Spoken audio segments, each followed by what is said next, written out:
You're listening to the MLS Fantasy Insider, bringing you weekly tips, tricks, and advice for the official MLS fantasy game.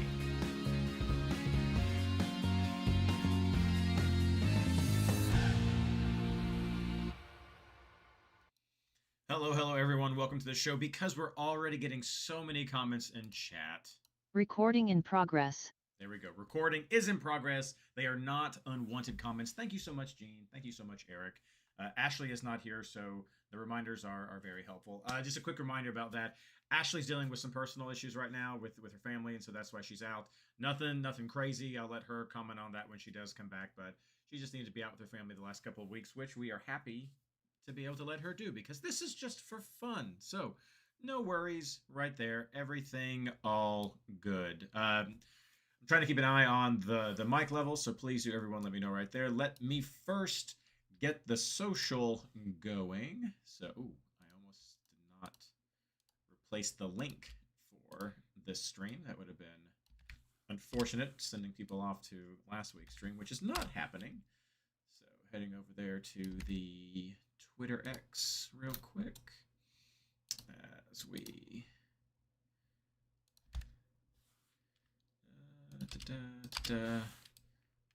posting that there, heading over to the Blue Sky, posting this here. So as always, please do reshare these links. Very much appreciate the visibility when that happens. So it's coming out on, usually posted on the Fantasy Insider account and then reshare them under the Fantasy Boss account. So whichever one you would like to share is always appreciated. So I'm redoing that myself. Whoops. And go there. And then heading over to Discord to do the same thing. I know there's so many to do with all of the spam announcements that go out there. It's what you should expect. Someone got mad about like getting an app post for the podcast a week or so ago, and I mean I'm sorry, but I really don't know what people expect. I mean that's kind of a core thing of what happens with I only do the @here anymore, so I mean.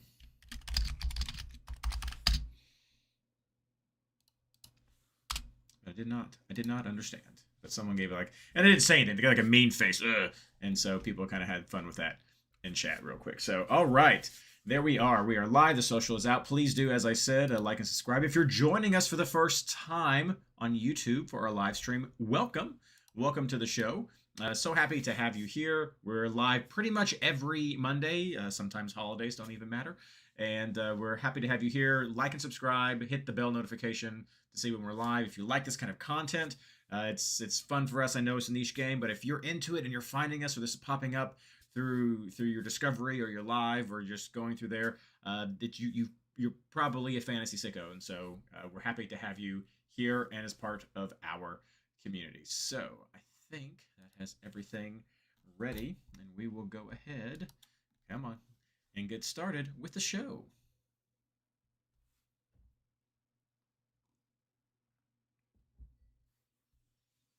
Hello and welcome to the MLS Fantasy Insider, our preview of Double Game Week Round 15 of the 2025 MLS Fantasy season. This episode is brought to you in honor of Memorial Day. As a US-based podcast, we'd like to take a moment to remember and honor those military personnel who died while serving in the United States Armed Forces.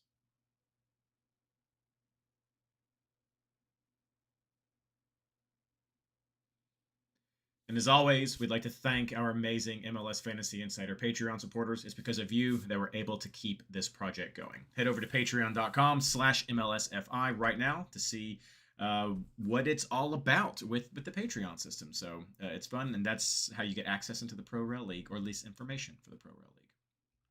I'm your host, Reid Connolly from MLSFantasyBoss.com. Tonight, I'm joined by my partner in fantasy and very special guest, Christian Ward. How you doing? I'm good. How are you?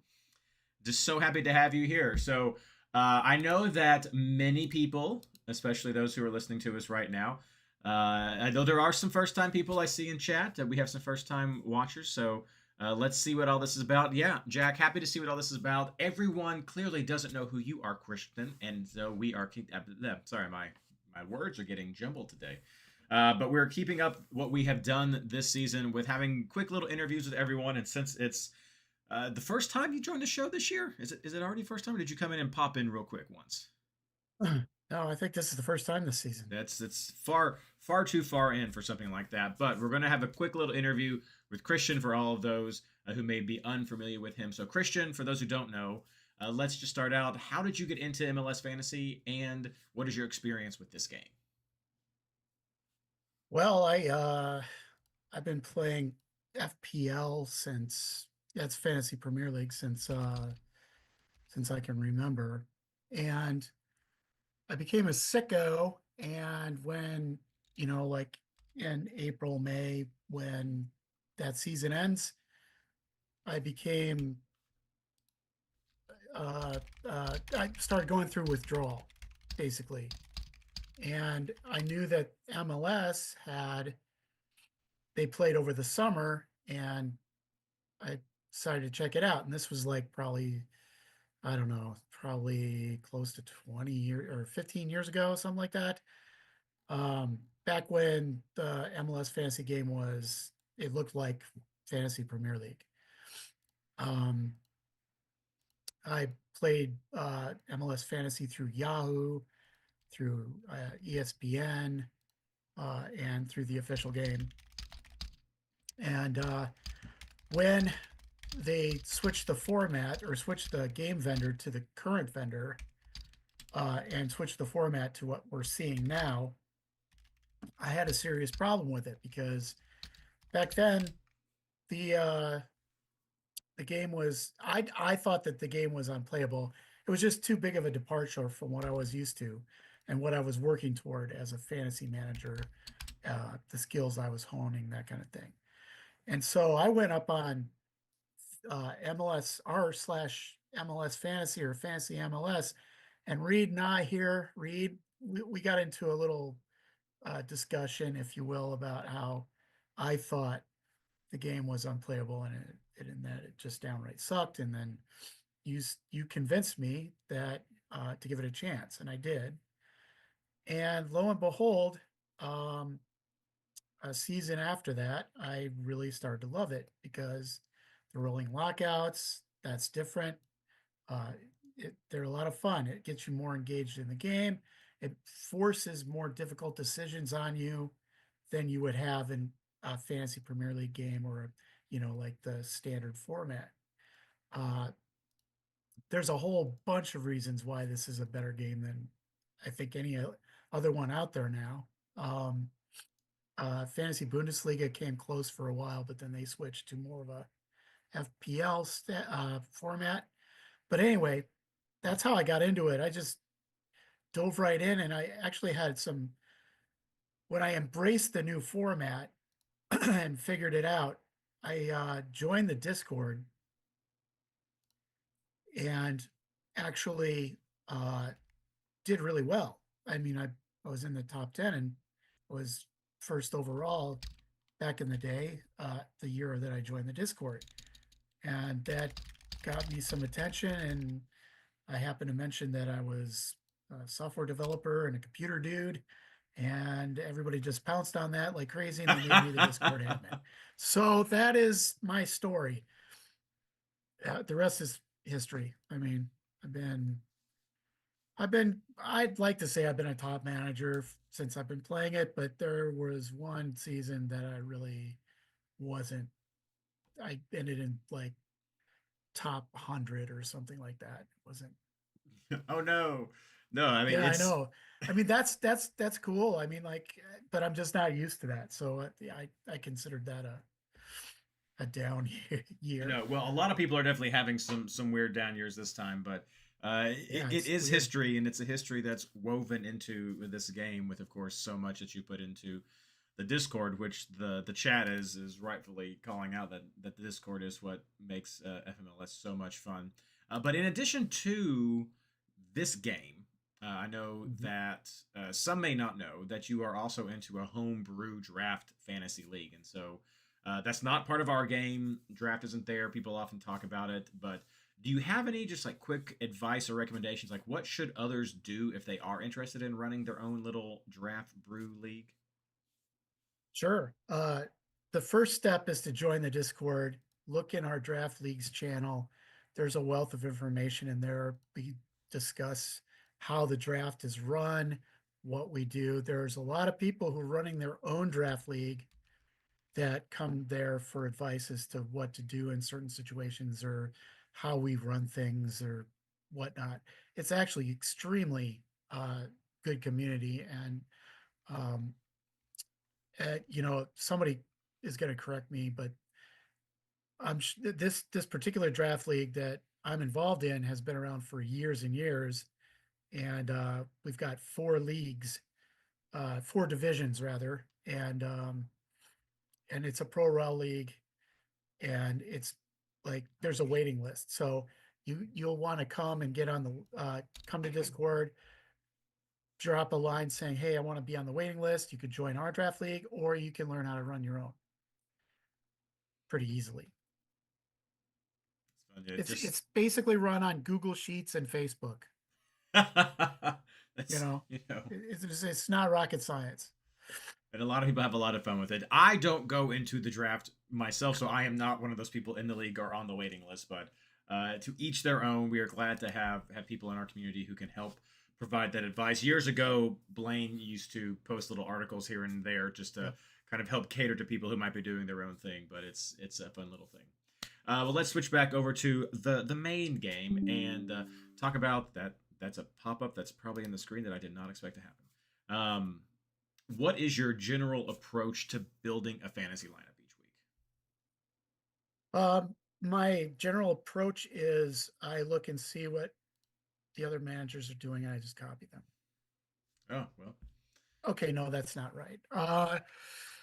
That's not what I do. Well, actually, I have actually been known to get some ideas from other managers, but I really do my level best to look at the matchups, uh, determine the strength of those matchups, try to imagine how the games are going to go, given all kinds of variables and information that's available to us, like absences, injuries, blah, blah, blah. Form enters into it. I'm a big eye test guy, so I watch as many games as I can. I've got split screen set up at home, and I've got four games going on the TV. I got one on the computer and one on my phone. So that's six games at once. If there are six going on. I mean, sometimes there are only five. But anyway, the point is I watch games and I get a feel for kind of like what a scout would do, but I'm no scout. I mean, like I would never be able to like scout for a club or anything like that. But I do back all of that eye test stuff with the confirmation bias that we call statistics, um, and expected stats, things like that, per 90 stats, uh, just to confirm what my eyes are telling me uh, is correct. So that's kind of my approach. It's very different than a lot of the guys who are very successful, at least if not better success than I've had um, in this game. Some of those guys are purely stats guys, and they get it right a lot of the time. I I don't know. I like watching the games. It's more fun for me to watch and to make that assessment and to test my assessment against the stats and see if they're whack or not. I mean, sometimes they're whack. Like this year, I mean, I'm not doing as well as I usually do, and it's because my eye test is a little off. And and I will say it's because there are a lot more variables to consider this year than I think in past. A lot of the talent has exited, like a lot of the sure thing uh, players have exited the league. They got either transferred Yeah, they all got transferred. Anyway, the point is there's you just have to be better. You have to be better at what you do to be successful this year, I think, because of that. Yeah, and stats is a huge element. I know when Cam was on the show 2 or 3 weeks ago, that Yeah. he was hitting on some of the XG that's just become so interwoven into not only soccer but into things that we're doing as well. Which we had John on the show a few weeks ago as well, who was talking plugging a new project, and that has come out on Substack and I guess on Blue Sky where you can find him. And it is more soccer data, a data driven system that is out there. And so these things are out there. They're helpful to fantasy. They impact it. But we have oftentimes had people on the show that are more pundits and asking like, how does that knowledge come into the game? And it definitely does. There's a place for all of it, and it's great to have that balance.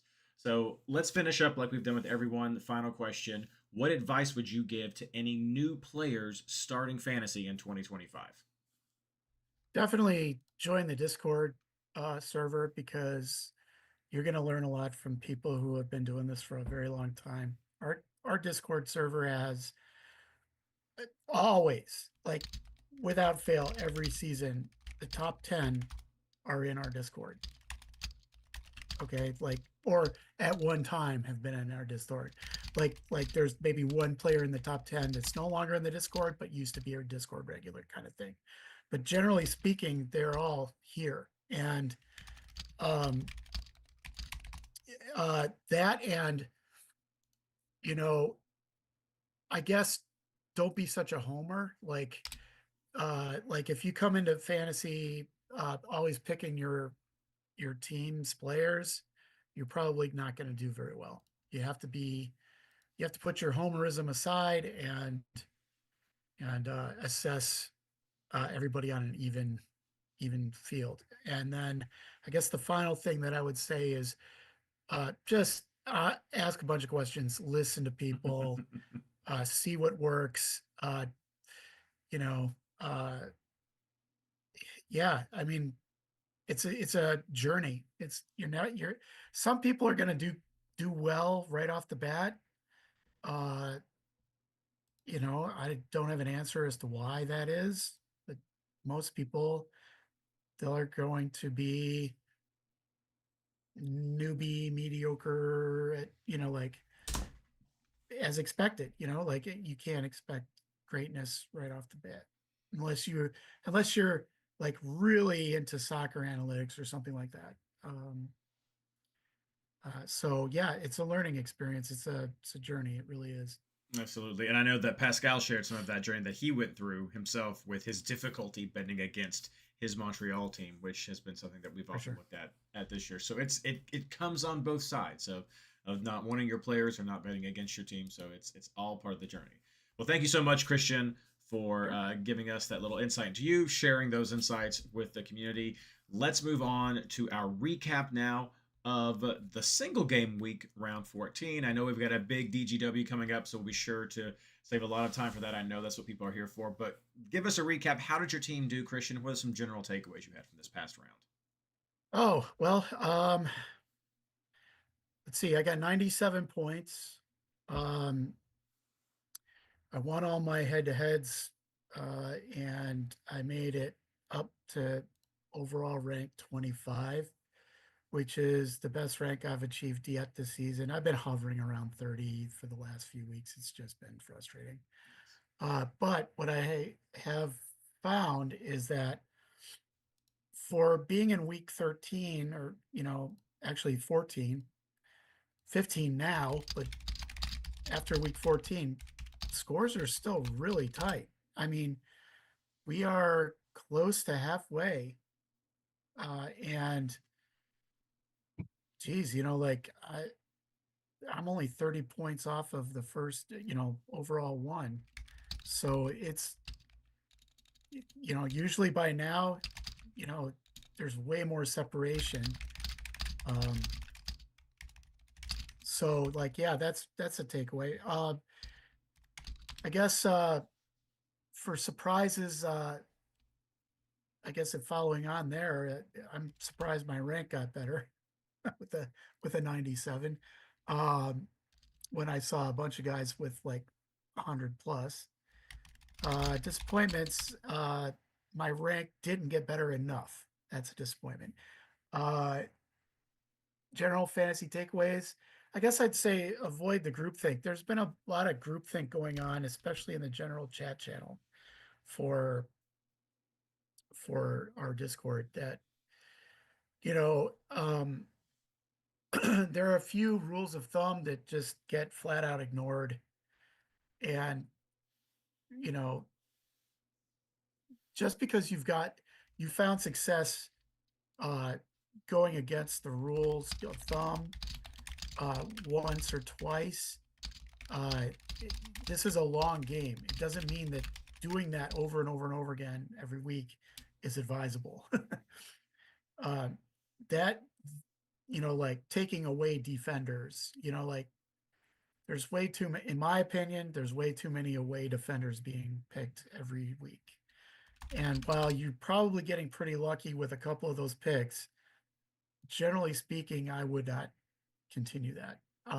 So I guess someone will, do a rate my team and they'll have like a bunch of away players on it, like more away players than home players on it. And, people will go, oh, okay, cool. And then some people will copy that and they'll start talking about it. And then narratives get created. And then it just becomes, it snowballs into like a certainty that, like Luca Orejano is going to do X, Y, and Z, and he does none of those things, and people get upset.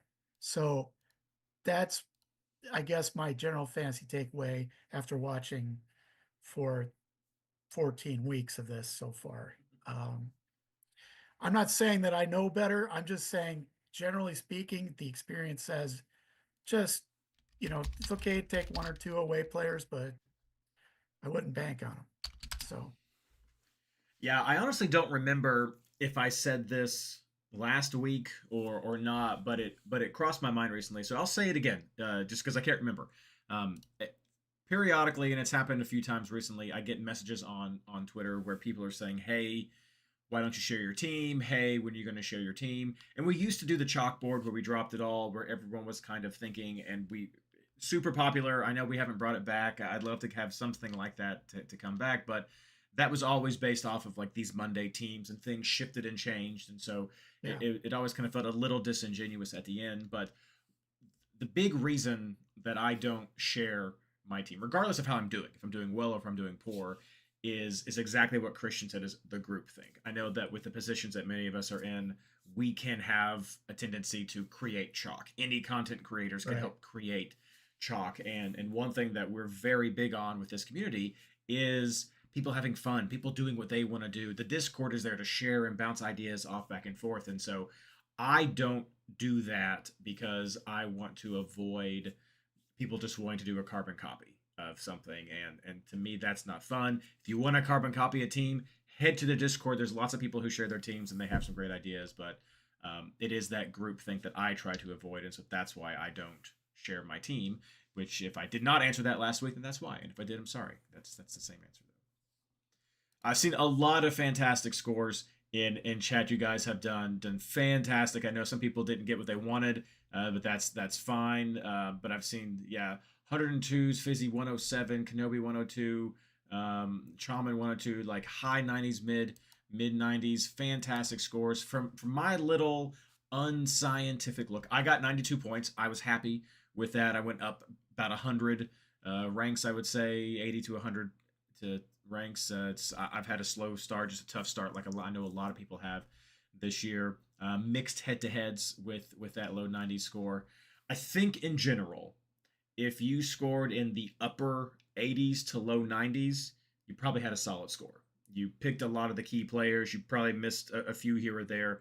You probably had a solid score with upper 80s to low 90s. Always caveat, depending on where you are within the overall rankings, you probably saw some kind of gain with a score like that. If you're in a more competitive league, maybe not. You were probably looking for something in the high 90s plus to really kind of see some gains, or even just kind of stay even. The average score of all players was 57 points.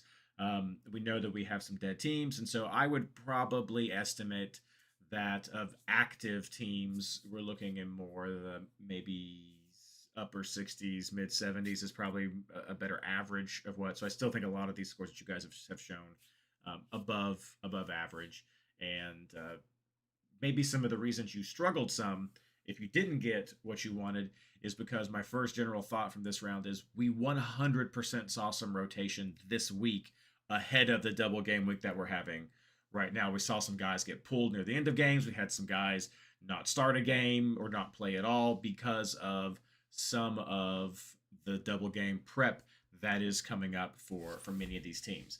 So that is something, keep an eye on those lineups. I know I had Ojeda in my lineup at the beginning of the round, and then he didn't start. And so that was something I had to change, very likely because of the double game week. So keep an eye on those lineups. We are seeing the impacts right there.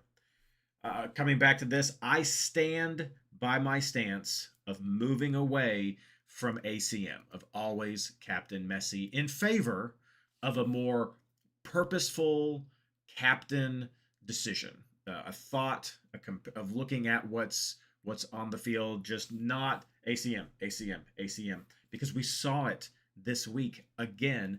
Even when Messi was playing, he was involved. He came away with a 7. I captained Rusnak.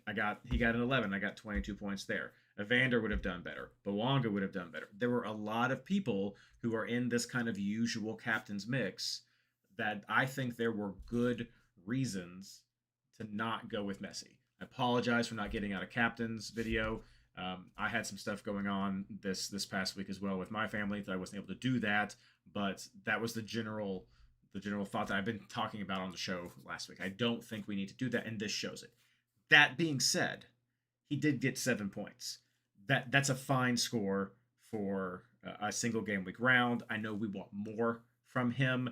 That free kick that he had just shows the quality of Messi, and that's why that even though I'm not always Captain Messi, I 100% agree that it's not discard him from your team.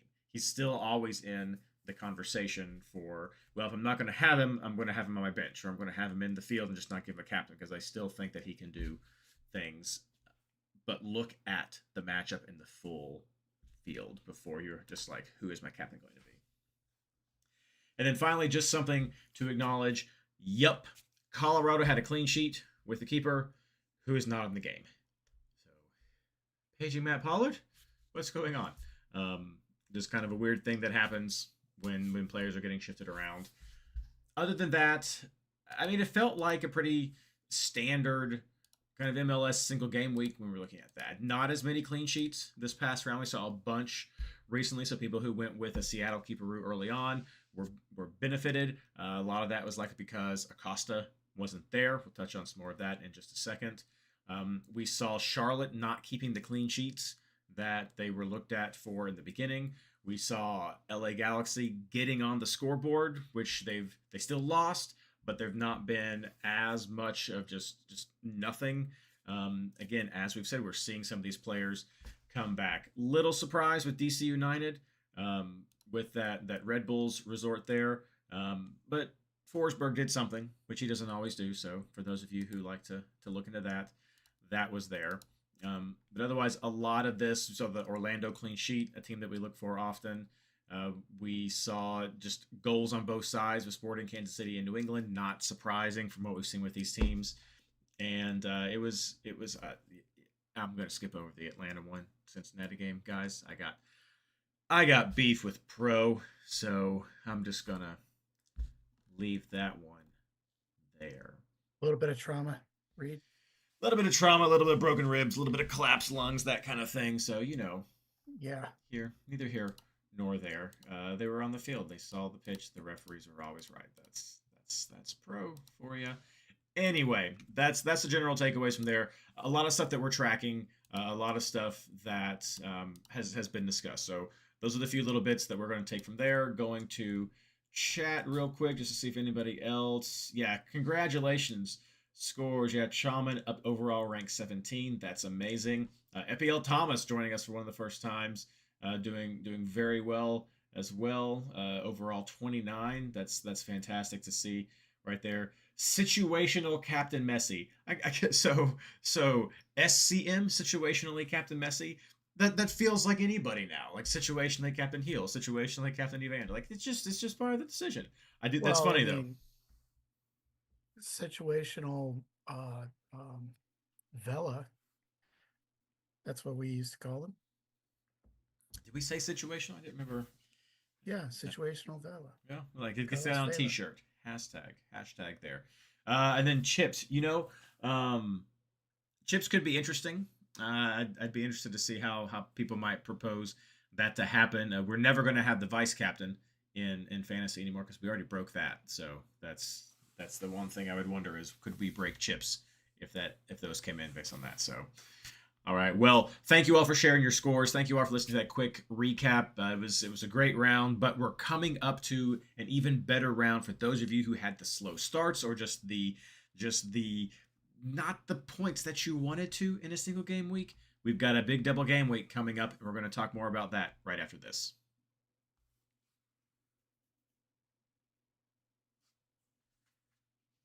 The Never Vela. Yeah. I remember some of that stuff coming back. Some of it's coming back. There's Yeah, it so was many. never Vela, and then it was situational Vela. That's right. That's right. There's Because it so used many to little things. be ACV, and then it was ACG, and then it was. Okay, but who was our first always captain? Was it Vela? Was it I Heel? think it was Vela, Was it and Vela? then it was Was it Valeri? Carlos Heel, Yeah. and then yeah, Uh looking at footy. I mean, you're doing great with your ranks. I mean, who am I? Who am I to our Keen always captain? We didn't have it then, but we should have always captain Keen. Um, I mean, I have my own thoughts about Messi in the league in general, but I still don't think he's never. I would definitely say that there's a drop off from last year to this year with Messi. I don't know if that's him or the team or the league or whatever's going on, but it's just not been firing for them. CCC was definitely probably something that impacted some of that. So I don't know if it's never, but I think it's important for people to get over the FOMO about not captaining Messi and that's what I'm trying to normalize more than anything else. If it's never, that's totally fine too for people. But I think I'm trying to get over the FOMO of like, oh, if I don't do Messi, well, it's like it's okay. It's okay to not captain Messi, just like it's okay to not captain Rusnak or Baronga or Evander whenever people have those. And so Ronaldo, I've not heard any rumors about Ronaldo. So we'll he see. can't But come here. He's gonna get arrested. that's the rumor I have heard about Ronaldo. But it is what it is. But yeah, I think I get it. He's not been the big go-to. He's not had the big moments. Like he's had those special moments when he got that third goal. I mean, that's what you hope from him, but it's just not been consistent or really racking up. And so these people like Evander, who gets nothing, comes away with 12 points in the game. And so like he's not getting goals or anything like that. So it's these kind of that traditional attacking midfielders who can really be bread and butter with that. But sorry, I'm falling down a rabbit hole. Good discussion. Let me get Messi still has. Look, here's a counter argument. Okay. Right? Messi, all right, his average is now 7.73, which is mortal. It's still better. It's still Rusnak average. Sure. Okay. It's still in the neighborhood of Evander and Rusnak. So you've got you've got a decent player, right? Like, let's see. I'm gonna look at his full profile here for a second and look at his scores. His scores are not. So I think a lot of this has to do with like the Messi hangover. We're used to thinking that Messi is going to drop 20 points every week. And, the shine is worn off, yes, but he is still incredibly good and he's incredibly captainable. Yes, he's laid a couple of stinkers, but I really honestly believe he should be in consideration every week. even if you don't end up captaining him, I think he should be in consideration every week, just like Rusnak would, just like Evander would, just like Alonso Martinez would, or whatever. And for my money, he's probably going to get the captain's armband probably 60% of the time, maybe 75% of the time, just because it's him, and he's the most talented player in this league, period. You see, you Bar had none. me until the very end there of coming back and saying, like, I don't really feel like that's a counter to what I was saying. That last part definitely ticks it, because I mean, I don't disagree that it, because it sounds to me like you're saying he's an explosive player, he has a lot of talented Yeah. player, and he's worth considering. And I would agree with that. I mean, Right. and you're Okay. saying I you're thought you were. saying well, you're saying like he's got averages like Rusnak, he's got averages like Evander, and I think that is part of the point I'm trying to make, is like Totally. it's not just like we had the start of the most of last season and the start of this season of if not Messi, then who? And I think we moved away from that to being who's your captain, Well, and it's this is let why me I like let me Messi, this is let me why I like amend other it people. then. He should be your first consideration every week. And then if you don't like his matchups, then look elsewhere. That's more like what I was saying, what I meant to say. Oh sure, but Um, and I think I see where you get there too, because at the end where you said that um, he's the most talented player, he's there. I think that's where for me where I'm like, it just situationally, like look at the situation and for decide, sure. like just but and that's where it comes to, like, that's any other player. Like Evander is hugely talented, and Rusnak is hugely talented, and Espinoza and Bawanga and these other players are huge talents. Um, but evaluate what they're Oh yeah. doing with all of that. And Well, so even last year when he was dropping 20 points a game, I evaluated. It wasn't automatic. It was never automatic for me.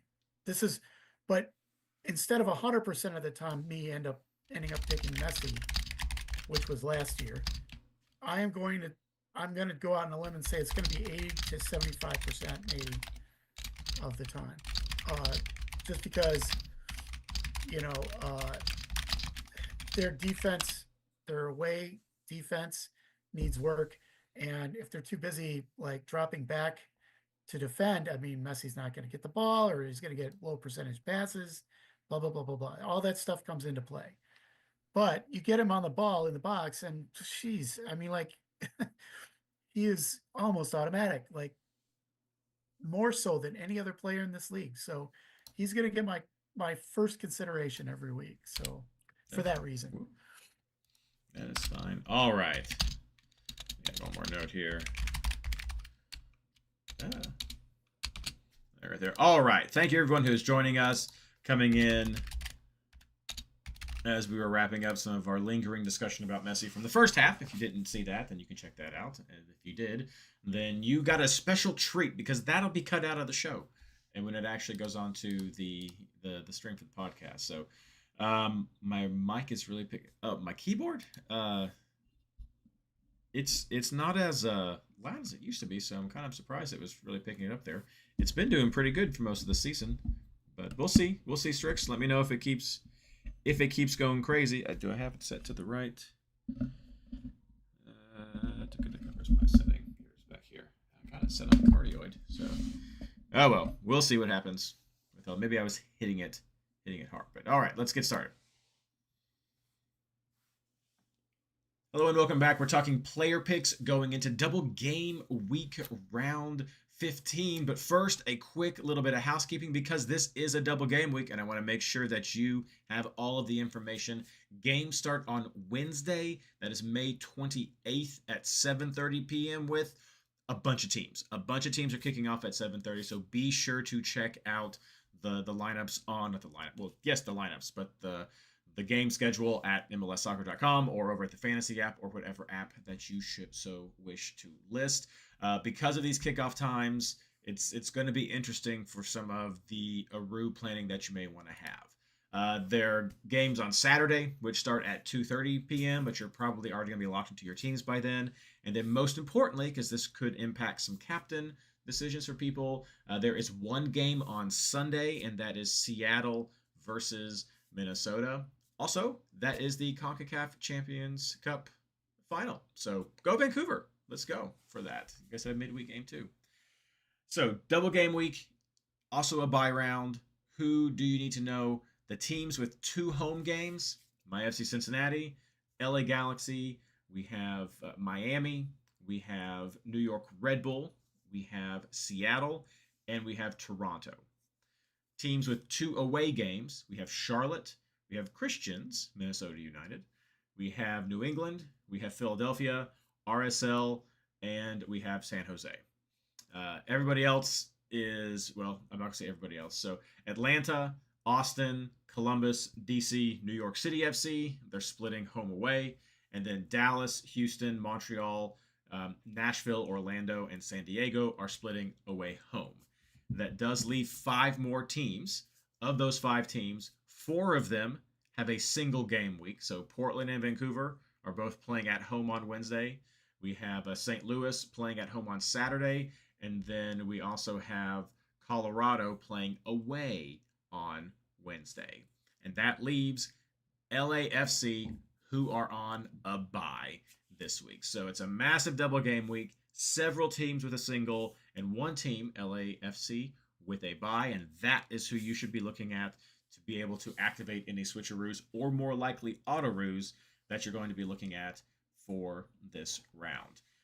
Also, just be aware, it's coming up. We're going to have the Club World Cup shoved down our throats pretty soon. So I think next week's going to be a little bit light, but just start kind of, we're going to starting to see some of this filter into our league and to our games and see how that impact. But yeah, Club World Cup's coming. Can't do anything about that. Good, bad, or indifferent. But that's there. The last bit of information I'm going to let you know that's very important, besides heading over to the MLS Fantasy Boss Discord account, checking out the mega reference in that, is because it's such a short turnaround, trying to get it updated if we can.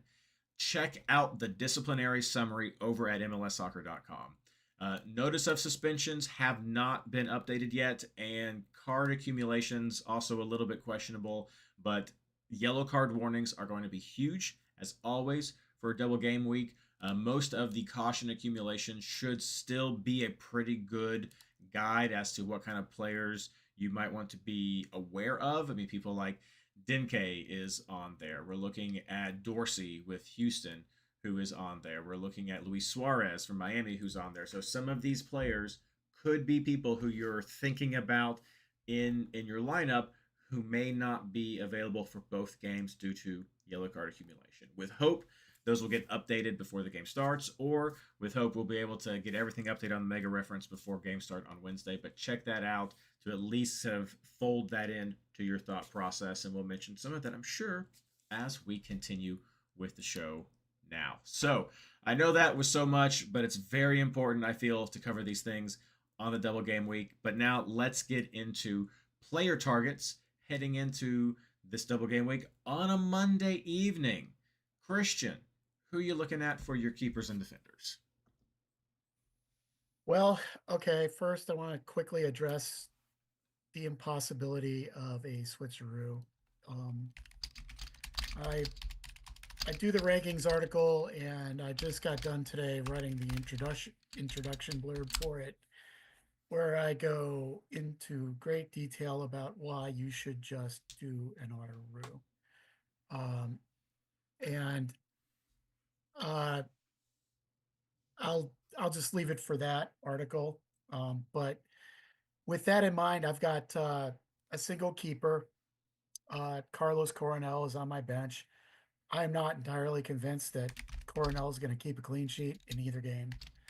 But then again, I'm not convinced that anyone else is either. So might as well go with the chalky Coronel, because I think a lot of people will have him. So Luca Orajano, I'm not really crazy about. He got rested the last double game week that Cincinnati played. He got rested for one of the games, so he could be a risk. But I've got him because he will probably be playing out of position. He may not be. He might be the right back again, but who knows? I've got Jordi Alba in there now, and the reason I have Jordi Alba in there is because Miami's on 2 home games, and Miami we haven't seen a lot of fireworks from Miami lately, and uh, they've been playing quite a few away games, and they've been mediocre, and their defense has been giving up goals. And I mean, heck, the Loons beat them by a lot.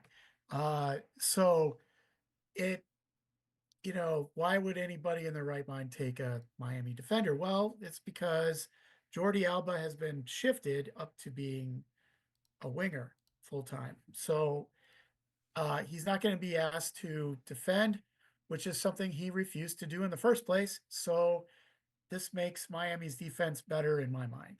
Uh, Plus, Miami has a way of keeping it pretty tight in the back at home.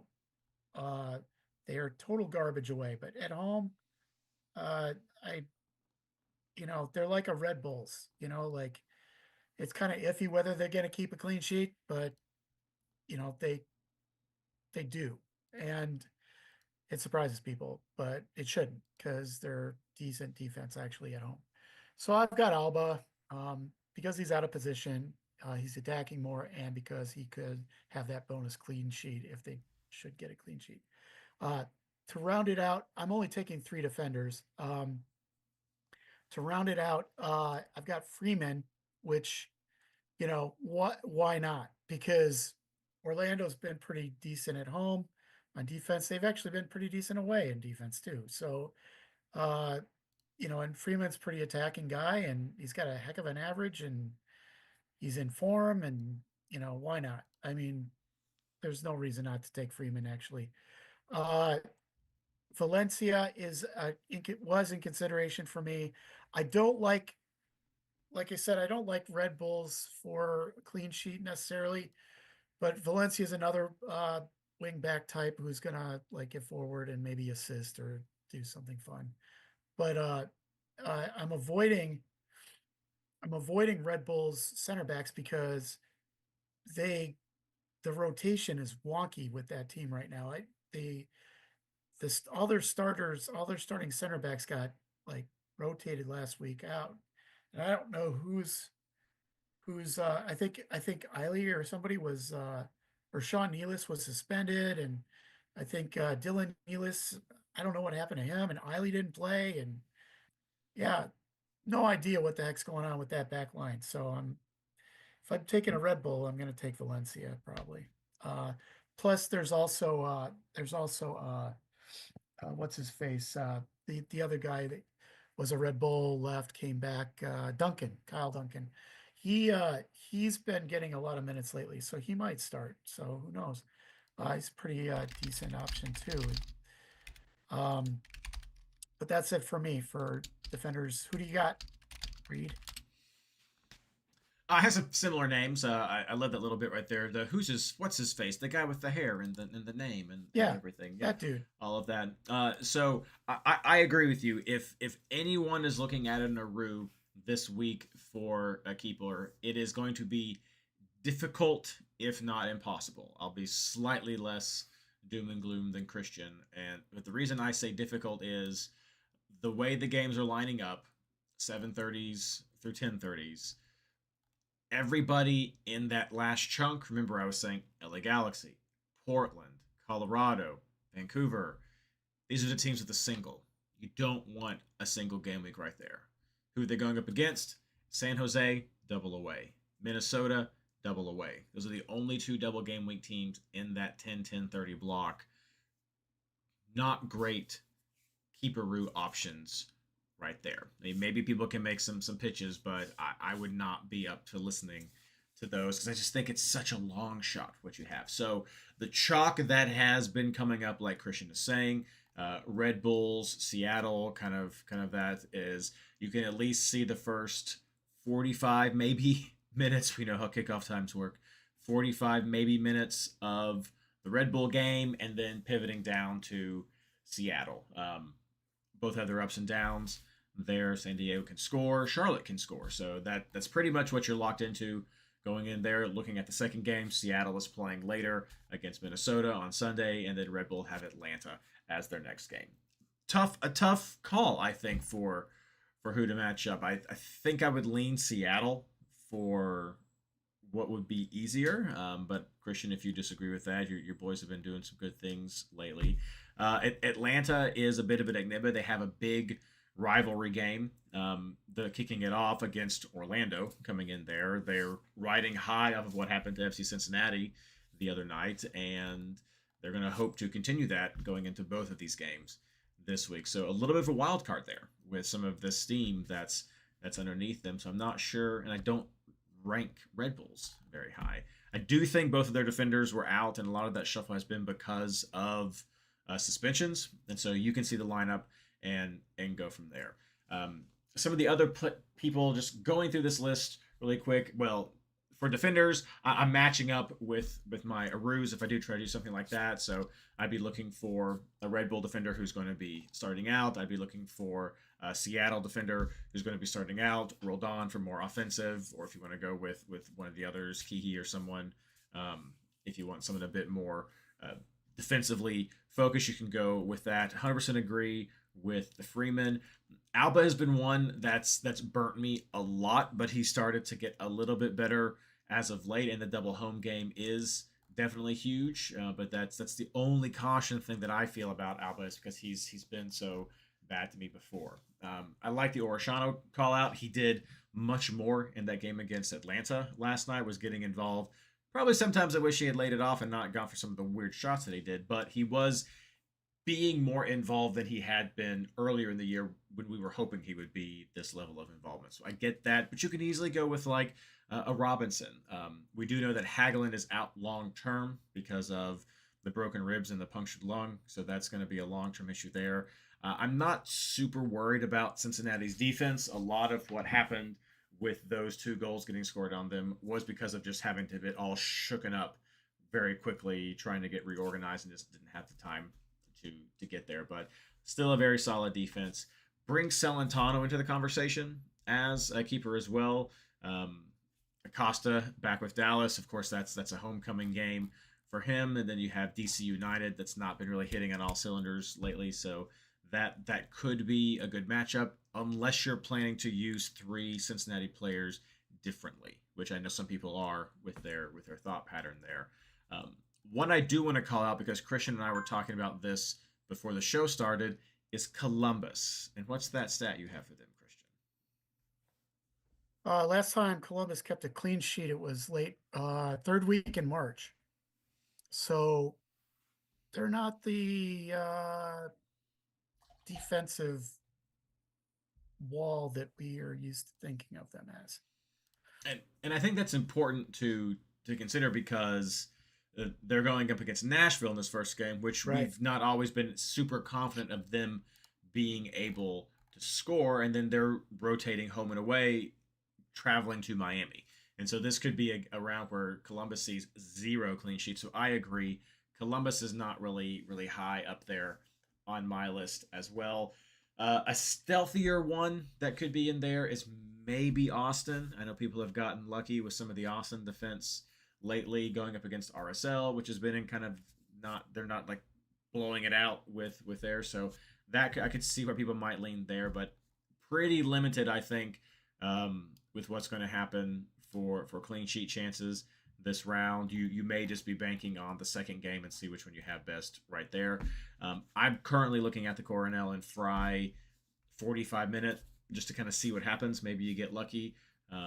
But I'm going to think more about that over the next couple of days, look at some of the articles that come out, because it is going to be very difficult with that planning. Likely see a lot of chalk back here. And Ron coming in, that Ilie was out for Red Bull due to yellow card accumulation last week. So they should have some better defense there, which maybe helps them out.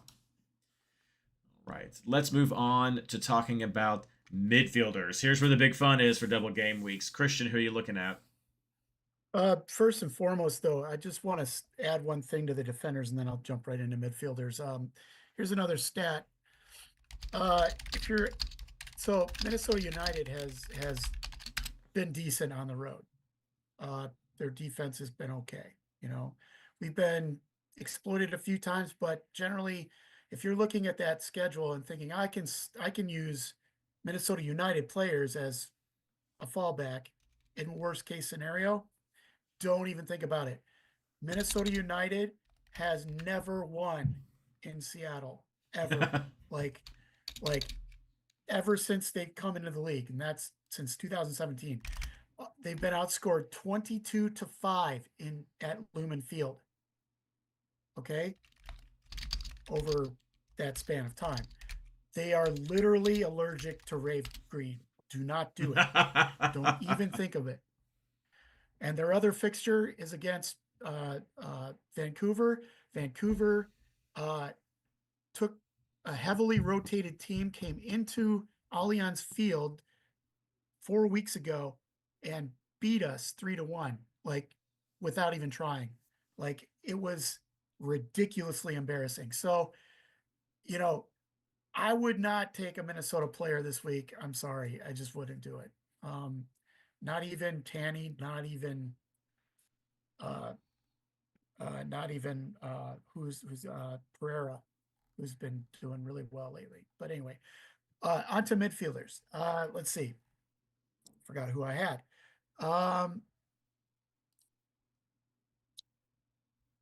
Okay, let me scroll down. Okay, I've got Evander, obviously, double home game. I have Rusnak, of course, double home game. There is some concern whether or not he's going to be rotated or his minutes will get limited because it's a double game week. I'm not sure about that. A lot of Seattle guys are saying it. I have no idea. Ojeda is another one I have. Since he got rested last week, I'm assuming that he got rested so that he could play both of these games this week. And I can't help but think that that's maybe like a happy assumption. Like maybe he wasn't rested because of that, but whatever. We'll see. There's going to be chaos. Anyway, I toyed back and forth whether or not to take Emil Forsberg. He's in my team right now. He's on my bench. They have a double home game against some easy-ish opponents, I think. Charlotte, then Atlanta. Yeah, Charlotte and Atlanta. Atlanta, I mean, they should roll Atlanta seriously, but I think that there's that soft factor where, Ronnie Dyla went and called them soft, and look what happened. Atlanta just creamed Cincinnati. Sorry, Reid, but they did, and so they might be a different team now. Who knows? Could be a Ted Lasso thing. Anyway, I also have Mukhtar. I'm torn between Mukhtar, but then there's Heel, who has double away games. Conventional wisdom is don't take double away players, just don't do it. But he's got great fixtures. I don't know. I'm gonna have to just wait till lineups drop to make that decision. I also had, honest to God, I also had Dreyer in my team. He was in my first draft. I think he does pretty well this week. But then I heard that Chucky Lozano is on yellow card warning. And if Chucky Lozano, the undisciplined guy he is, gets a yellow card and gets sent off or whatever, misses the second game, how does that affect Dreyer's game? So I don't know the answer to that necessarily. I'd have to go back a few weeks to look at those games to see when Lozano was out, how well Dreyer did. I think he did okay, but I don't know. But originally I had Lozano and Dreyer double up, and I thought that would be a kind of a sneaky cool play, but now I'm not so sure. Speaking of the Arus, your only chance to do to have a fallback for a third bench player. So like the auto-roo, a pure auto-roo, you get 2 out of your 3 field players on your bench. So you're competing against, 3 people are competing for 2 spots on your field. That's a pure auto-roo. Now you could do an auto-roo with a little bitty trickery switcheroo, which means you're taking a late attacker on your field so that you can scrub them if needed, if your third bench player succeeds. Now, there are viable there's a handful of viable, and by handful I mean like maybe two midfielders that are playing in that last slot. And that one of them is Marco Royce, the other one's Christian Espinoza. And Christian Espinoza, depending upon whether or not, I don't know how long Arango is out, but he might be back for the second game, depending upon how fit Joseph Martinez is. He could be really good. Buddha's been pretty decent. I think Hector's back. I don't know. Like, there's a lot of changes with San Jose to consider when thinking about taking them away. But he's definitely an option. It's a decent fallback in like a break glass if emergency situation happens.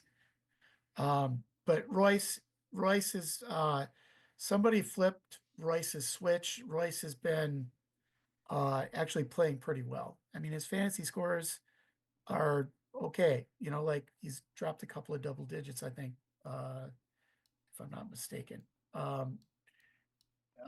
But he's definitely the one I would choose if I was going to, because his matchups are decent. And if that's what I was going to do, if I was going to take a fifth midfielder that was a fallback, it'd probably be Marco Royce. Who do you got, Reid?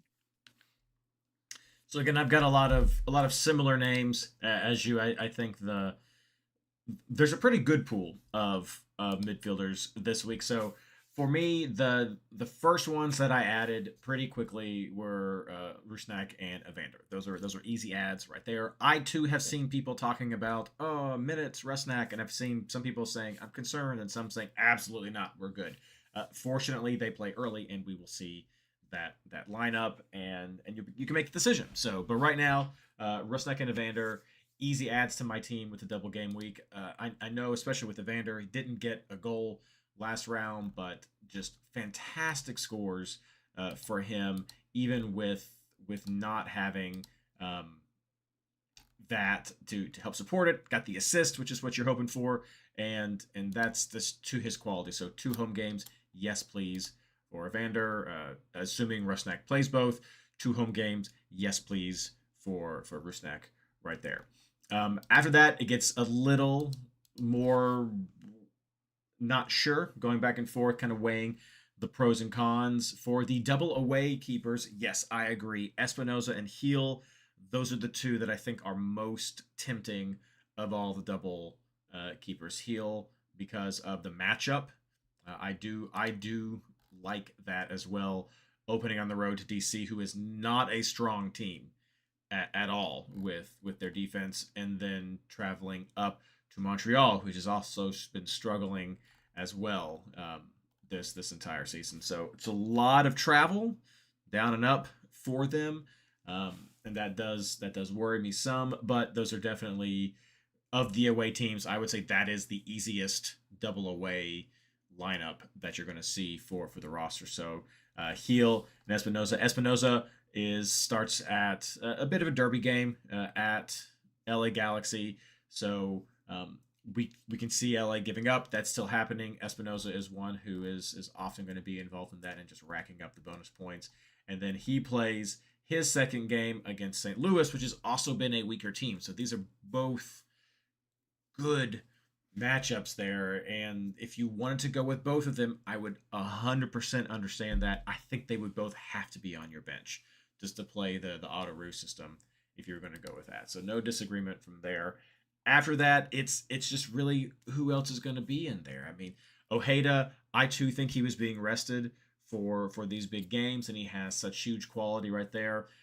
Dreyer has been getting the points. He also sometimes doesn't get the points. So not quite as consistent. I had him last week, didn't do that great for me. But he is definitely a top caliber player. They're a great XG for him with their, even if he doesn't have, if he's by himself, I think he hasn't had too much taken away from him with the addition of other attacking options. Mukhtar, I had on my list of also looking at. He's probably a little bit further down on the also looking at list, knowing that about Columbus gives him a little bit. I would be willing to swap him to have one of the double away players. I think I like those matchups maybe more than I like Mukhtar. Some of the other players, Royce, I totally get it. I mean, I think he is in there for your fourth or fifth midfield option. I've seen people talking about McGlynn, and I'm not sure how to take Houston this week traveling to New York City. Not sure what's going to happen with Dorsey, if he's going to get a yellow card and have penalized there. And then they are coming back to Sporting Kansas City. So you're banking on the Sporting Kansas City game, I think, as being a lot of what will help you, because the field is just so small. I'm not sure how much room he's going to have to be able to do anything to get the bonus points that we like to see him have. And he's doing that thing again where it's kind of trickling down. Like, we're not seeing the consistent double digits in those bonus points for those key passes and getting a lot of those crosses that really make him that bread and butter kind of a player. And so I don't know if he's in my top 5 or 6 right there. And so it's tough to him, but I've seen him in some teams, so I wanted to mention him. Forsberg, I mean, I've talked about Forsberg often this year. I don't rate him very highly against a lot of the other midfielders. The double home game is definitely huge. The last double game week that they had, though, he did not play 90 in both games, but he did only play 79 minutes against DC. So maybe this is keeping him rested to try to go into this. He's only on an assist. He's not had a great run of form. He scored 2 goals and got 2 assists 4 weeks ago in that big massive beatdown on LA Galaxy. But other than that, I don't think he's a great player. Charlotte does give up goals. Atlanta does give up goals, but it is very often that Forsberg is not involved in anything that happens with LA Galaxy or with New York Red Bulls. So I can see why you'd want. Positive. Hmm? It's also very possible, rather, that Lewis Morgan is back. He's been in full training. So There we go. So Forsberg and him connected last year like crazy. So who knows? And they weren't at the beginning of this season when they both were available. So Forsberg is not in my lineup. Maybe he could make a 5th. For me, he's not something that I'm looking at. I mean, I like Rusnak and Evander better than him. I would like the almost either of the double away options that we mentioned before better than him. I'm just not a huge Forsberg fan. So cue him getting a hat trick with both goals and assists, because that's just the way it all works with there. And then I will throw out of just what I saw and seeing if this is the beginning of a bubble. I mean, you could take a look at Atlanta. You could look and see if it's going to be Almiron or if it's going to be one of the other midfielders. You can take a look and see. They were tearing it up with getting fast breaks behind the line. If they're going to play that kind of a lineup, maybe it works for them. Orlando does have a good defense. We've talked about that before, so that could be a little bit of difficulty for them. And then they wrap up everything with the Red Bulls, who I just talked about weren't that great. So maybe it's that second game where they could get something for them. But if you want to take a flyer, I totally get it based on some of the form and some of the production that they had in this last week. But a lot of that production, I'm going to caveat, didn't come from those guys. Like, they made chances. They just didn't fall down. It was just all the randos who were getting the points and the goals. And so with hope, if you want those players, it's because that's an injection into them and they're going to start getting more of those chances. But it still didn't fall for those players that week. So that's the one caution that I would have. So a lot of the names that were familiar here. Bernadeschi is someone that people talked about early on. He is not going to be available for that first game. So as a single game week player, would not be looking at him. And some of the other people that we talk about, they're on double aways that just aren't as attractive as the Heel and Espinosa one. So, but a lot of options, a lot of good, solid options for this round. Quick little look. Nothing else in chat. So let's move on to our forwards. Christian, who are you looking at? Well, I have Messi on 2 home games, I think he's essential. At least essential in your team. I also have Luis Muriel on the bench and Alonso Martinez on the bench. I like Martinez's first matchup a lot, and I think that when I do a double game week, I put strong first game players on my bench so that I can abandon them if they fail in the first game, which is the game that I think that they're going to do great in. It's just a little bit easier to deal with that way. So that's why Martinez is on my bench. Otherwise, I probably would just start him. I had Chucky in there for a while, and then I found out he was on yellow card warning, and I took him out, which is kind of a bummer. I had Denke, is that how you say it? Denke. Denke. I had him for the longest time. I know a lot of guys still have him. He's on yellow card warning. I took him out. So yeah, that's about it. What do you got? Yeah, similar names. So I do have Denke in my lineup right now. He was on yellow card warning last time there was a double game week, and he didn't get a yellow card. So that maybe says something for him. It is Dallas. Lucho will be there. Maybe it gets a little chippy coming off this rough loss. So definitely of a concern. If you have Denke, I think he has to be on your bench if you're going to roll with that. I do think this is a game for Messi. I mean, the double home game, Montreal weak team. Columbus has been struggling as well, so I do think this is a game where a round where Messi makes sense to have in your team, which leads to the third spot. I too have it on Muriel right now, but I'm not 100% on that. I'm still going through the spots.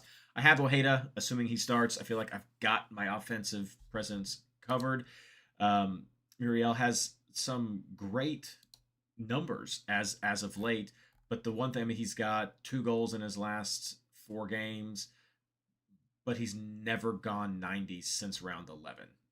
That's concerning. So I agree that's something that I am worried about for a double game week player. I really want to maximize those opportunities there. I agree with what was posted in chat. I think Alonso Martinez is not a bad shout out as well. The first game against Houston at home New York is usually pretty good.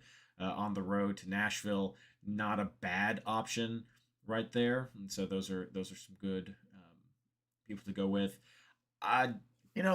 If Zimmerman's back in Nashville, that's true. No, that's very true. That's been the watch. Yeah, I mean, like Martinez is not a good pick if Zimmerman's back, because what was that crazy stat, Reid? Like they didn't give up a goal at home with Zimmerman in the lineup for like 3 billion consecutive games or something like that. I mean, it's a consideration. Yeah. I'm sorry I interrupted. No, it's fine. No, that's a great shout out. I mean, because this third spot is really kind of in flux, I know, for a lot of people. Name that we didn't really talk about last week, and I'm going to mention it now because I just got a message on Twitter where someone's like, "This shame on us for not mentioning this last week."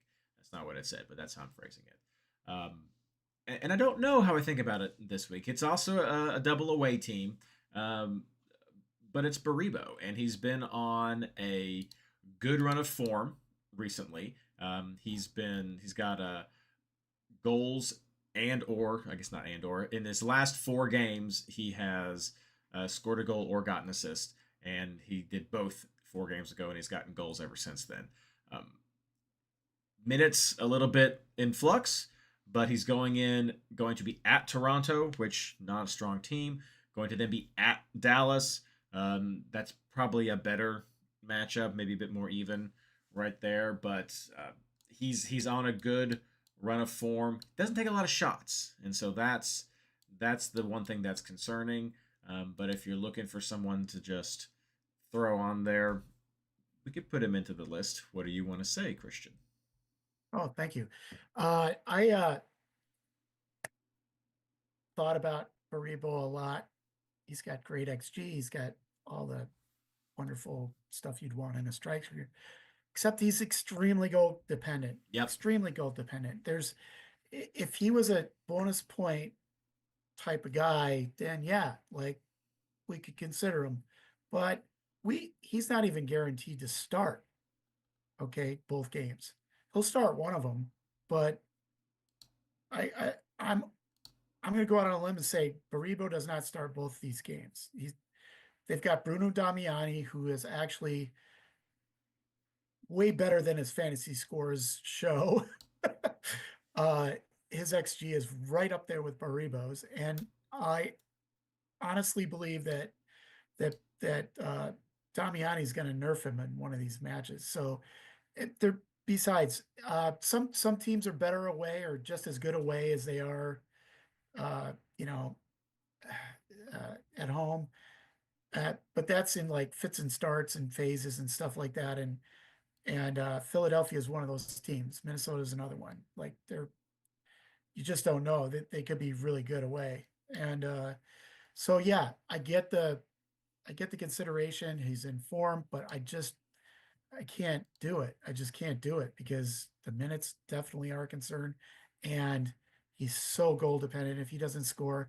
Another reason I just thought of was that Toronto's home XGA is pretty good. Like, well, it was at one point in time. They had like the second Earlier in best the year, XGA. Yeah. And they've been playing teams pretty, at least vigorously. That's So fair. it's No, not that's like fair. it's not like it's going to be easy for them up there. So Yeah. I'm just saying, it's always a huge risk to take an away player, no matter how good they are. Yeah, I mean, and maybe this is why you end up rolling with Denke right there. I mean, I've seen Rossi, Diego Rossi, in a lot of lineups. Rossi's big. Yep. Just I don't see the consistency there. Nashville, that same comment comes back in if Zimmerman starts. Rossi is definitely less appealing. You're banking a lot on Miami game right there. Surridge is I haven't seen him, but I'm just kind of going through some of the big names that we've seen. If you're not going to go with Mukhtar, maybe you decide you want to go with Surridge to get some coverage there because Columbus does concede, and then with New York City coming to them, maybe there's some opportunities there. Yeah, I mean, possibly we can see what happens with Surridge. I don't think he's as consistent as we would want. 11's probably not too bad of a price. That's one thing I would say for Rossi is I think is for what you're going to pay for him north of 12 million that you would want a little bit more consistency from him. Surridge did also though rotate during his last double game week. He didn't split. He split those minutes, and so the warnings right there. So yeah, that's a lot of the players that I think we're starting to get to the bottom of the barrel. I mean, I've seen some people with Luis Suarez. I don't think he even played in the last double game week that they had. He set one game completely out.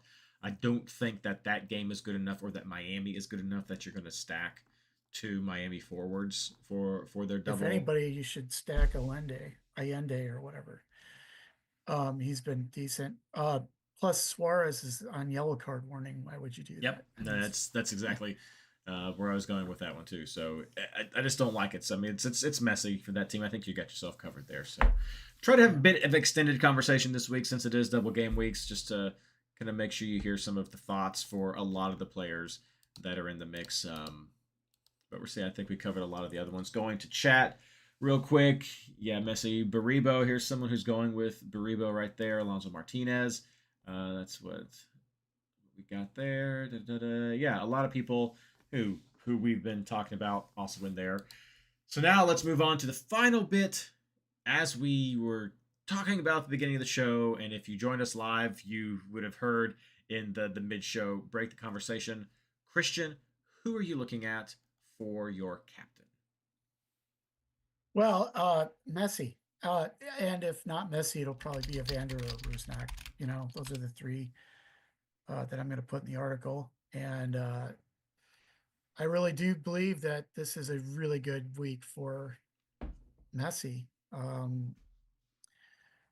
But I could totally get behind Evander. I could totally get behind Rusnak. They're all double home. Yeah, those are the three that I would go with. Absolutely. I'll try to put up the video this week where I come down on how I rank them. But I think with the double game, that's where it has to be. One of those players, they've got the two home games, and that's just so important right there. Cincinnati is, of course, also playing to get back some of those lost points to try to get that #1 spot back in the East. Seattle, Rusnak has just been a monster with producing these bonus points, and with good shots of actually having goal and assist production as well with these games. Could be a big haul for him. And Messi, yeah, I do agree that this is a round where Messi is absolutely in the mix. If he's your first pick, to then say, well, who else? That's up to you. But that Montreal game, that Columbus game, both teams have opportunities for him to score, good opportunities for him to score. And so I do think this is a round where he is absolutely in that captain's conversation and could be who you go with at the end. So, yep, one of those three people. Give me at least another day to get my thoughts put together for the YouTube short that we'll have coming out on Wednesday, and we'll see where we come. Going to chat, people looking at Evander, another Evander, Rusnak, Messi or Evander, Rusnak. Yeah, this is where it's going to be. It's the chalk 3. I don't know if any of them is going to be the chalk captain. Maybe it's Messi. People tend to have the FOMO there, but I saw a couple of Ojedas. Mojedas? I must have skipped over those. No. I mean, like in Discord. Oh, in chat. Yeah, that might be a bit too rich for my blood. I know you had said that sometimes he has some. Is he starting? Is he not starting? Home and away split. I mean, I definitely like that game against Orlando. That's a big rivalry game for those two teams. And then coming home to Chicago, I mean, I like it. Chicago also gives up goals. So, yeah, I think he would be an appropriate one to put into like a top 4 of who your captain is, with the caveat of assuming he starts game 1. And so, Sure. I mean, I feel like I like that he rested this last round. If he starts game 1 traveling up to Atlanta, it feels like he's going to start at the home crowd. So, yeah, he's definitely a good one to have in the mix. I think he's a good one to have in your team in general, though. All right, that's all we have for you tonight. Big double game week, so trying to be as thorough as we can. Thank you so much, everyone, for joining us in the live, and I'm going to try to get this edited as soon as possible to get it out there for everyone who listens to it on a little bit of delay, which that's why we do it this way, so you can. Let's wrap everything up really quick with our plugs. Christian. The MLS Fantasy Boss Discord. Yay. Woohoo!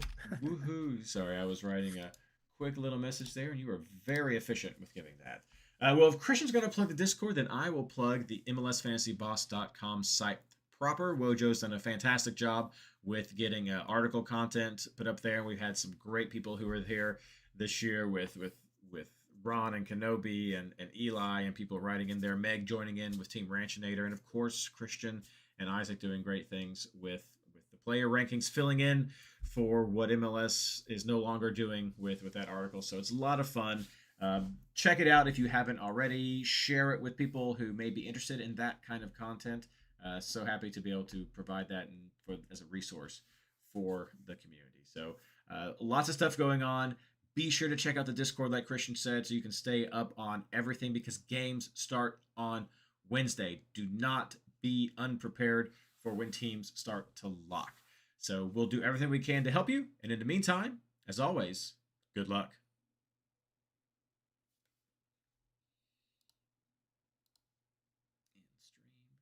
Record.